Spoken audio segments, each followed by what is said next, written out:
me méfie des prévisions, des prédictions de l'OMS.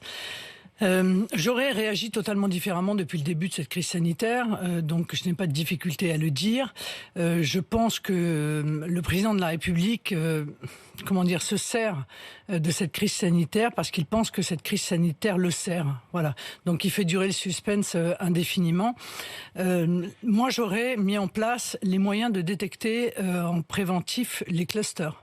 C'est-à-dire que j'aurais développé massivement l'analyse des OUG dont on a vu que c'était extrêmement efficace. Ça permet 2 ou 3 jours avant l'émergence d'un cluster de voir où ce cluster va émerger pour pouvoir évidemment préventivement mettre les gens en situation de ne pas contaminer les autres.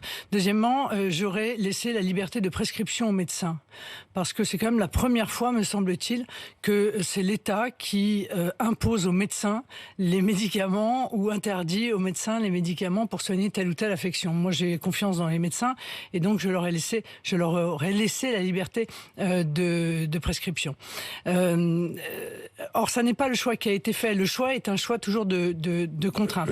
Moi, je voudrais qu'on revienne un peu sur le vaccin. Oui, alors moi, je voudrais revenir sur le vaccin. Oui, je voudrais revenir sur le vaccin parce que, oui. Si vous voulez, on a eu le sentiment qu'on nous avait à chaque fois annoncer des choses qui soit n'ont pas eu lieu, soit fait des promesses qui ne se sont pas révélées exactes. On nous avait dit, si tout le monde se vaccine, on sera tranquille. Bon, tout le monde s'est vacciné, peu ou prou, hein, et en réalité, on voit bien... Pas tout le monde. On est à 76% de taux de vaccination, l'un des taux les plus élevés d'Europe.